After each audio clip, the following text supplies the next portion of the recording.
This video will introduce you to the concept of acceleration, one of the main measurements that we can make with motion. So first we'll start with the definition, and the definition is going to look very similar to the definition for velocity. Acceleration is the rate of change of velocity.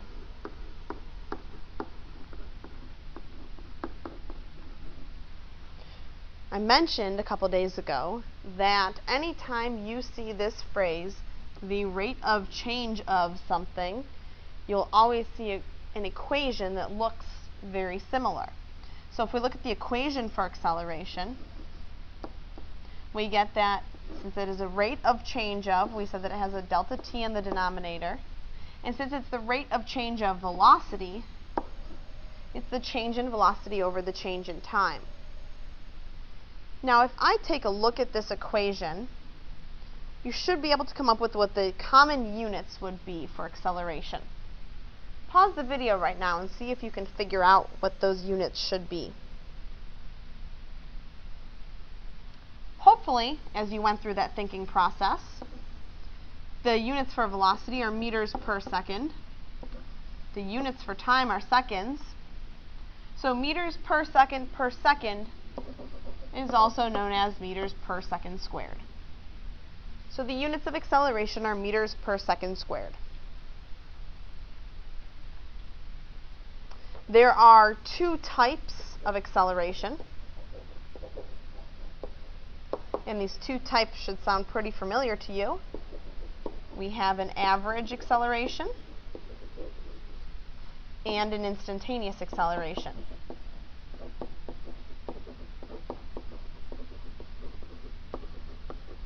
These words mean the same with acceleration as they did with velocity, or specifically that the average acceleration is the acceleration over a time period, whereas the instantaneous acceleration is the acceleration at one given point in time. Just a special note, you can have a changing acceleration, just the same way that you can press really hard on your gas pedal or press lightly on your gas pedal, and you can adjust that pressure on your gas pedal in your car. It would be the same idea here. That would be a changing acceleration. For ease of calculations, however, all of the math that we do, or at least the majority of the math that we do in honors physics, will have a constant acceleration. We'll do more with the math of acceleration, but we're going to go ahead and jump into the graphs. You see here a velocity versus time graph. Velocity is plotted on the y-axis, time is plotted on the x-axis. We know that acceleration is equal to the change in velocity divided by the change in time. Velocity is the y on the y-axis, so that would be the change in y divided by the change in x. Once again, that's known as the slope. So, the important part to take away here is that the slope of a velocity versus time graph is acceleration.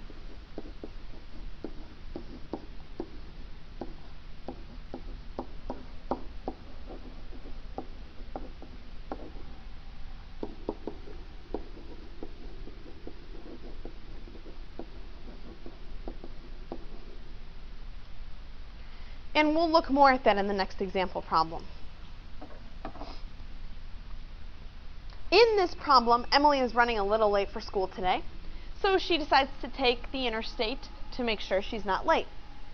When merging on the highway, she speeds up from 20 meters per second to 30 meters per second in 1 minute, which is a very slow acceleration. Her car is pretty old. She's on the highway for 2 minutes before getting on the exit ramp, where she stops at the red light. It takes her 30 seconds to stop. The entire time she is on the highway, she is driving at 30 meters per second. This problem asks us to draw two different graphs.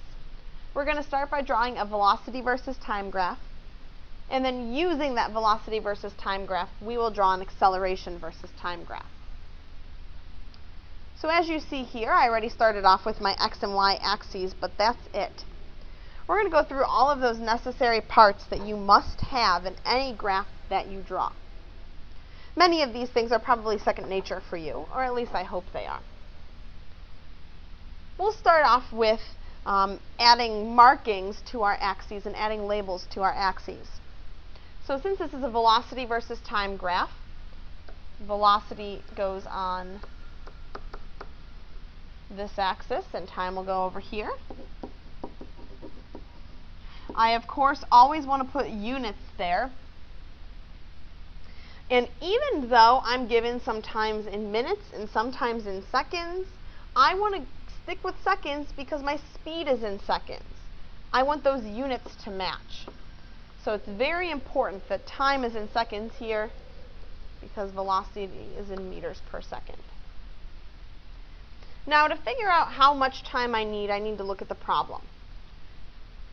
She speeds up from 20 to 30 meters per second in 1 minute. Okay, so that's 60 seconds.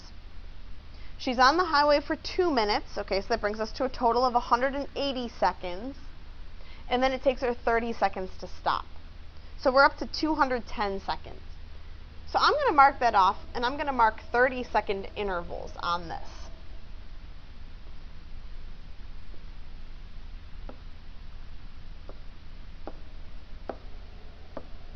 And then I'll label each of those 30-second intervals.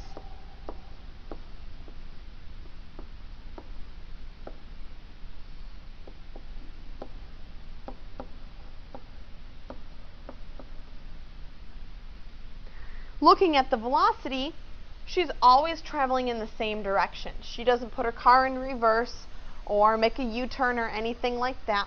So all of my velocity will be positive.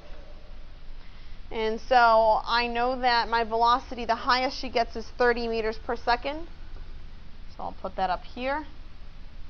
And then I'll just split this up evenly, so I'll put 10 meters per second here and 20 meters per second right there, once I move this velocity out of my way.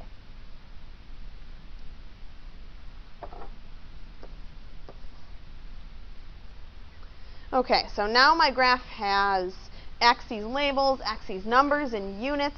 The other very important thing that my graph needs to have is a title. And it is fine to simply title this a velocity versus time graph. So velocity versus time. Now it's time to start actually creating the graph.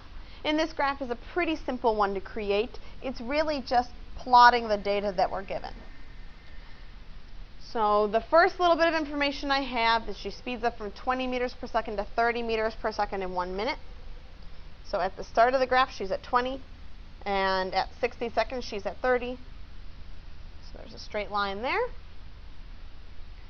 And then she's on the highway for 2 minutes. And later on in the problem, it tells you that when she's on the highway, she's driving at 30 meters per second.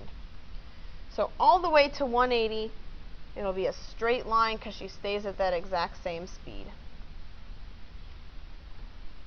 Finally, it tells me that she stops at a red light and it takes her 30 seconds to stop.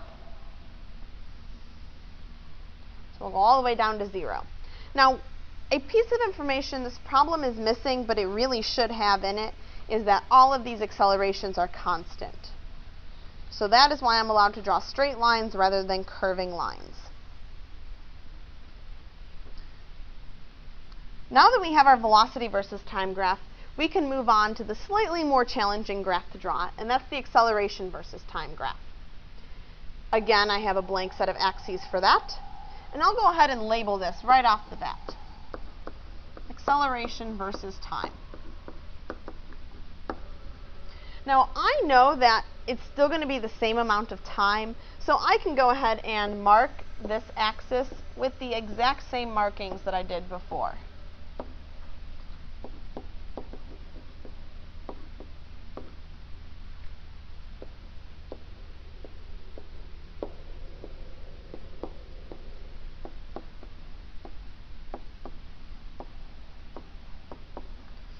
However, I'm not sure about the y-axis. I don't know what the values are going to be, so I'm not going to mark those yet.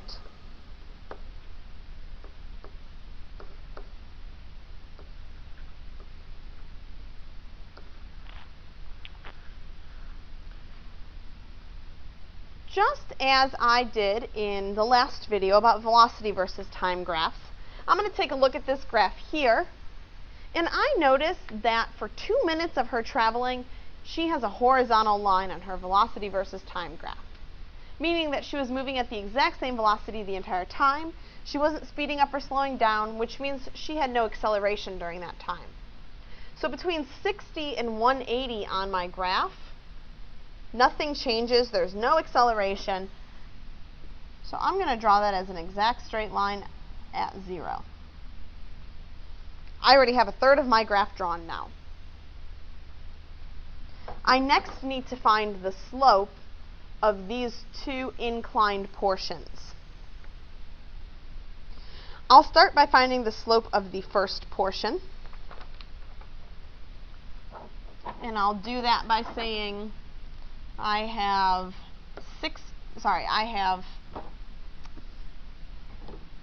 30 minus 20 over 60 minus 0.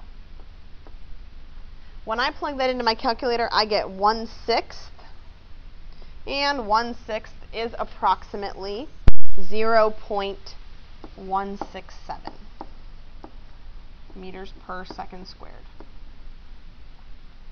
That's the slope of my first portion.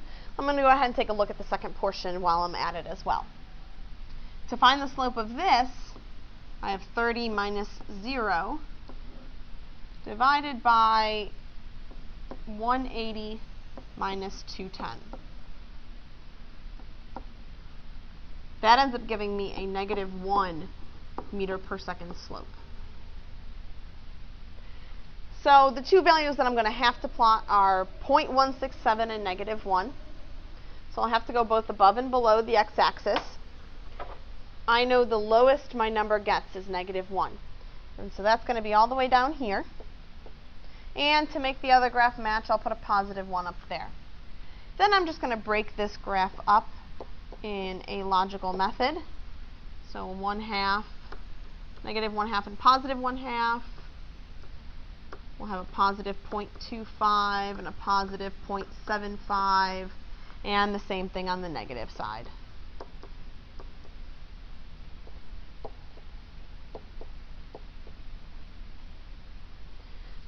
Because those slopes were constant, that tells me that for the entire first minute of movement, the acceleration was about 0.167. Again, because that slope was constant, the entire acceleration for these 30 seconds was about -1. Just as we did in the last video, I'm going to connect these with a vertical line. Ooh, my line was a little bit off there. I'll fix that in a moment. And after 210 seconds, she has stopped, so I can put a horizontal line there as well. If you're stopped, you're not accelerating. I now have a wonderful acceleration versus time graph. Again, I drew this by looking at the slope of a velocity versus time graph and plotting it on this.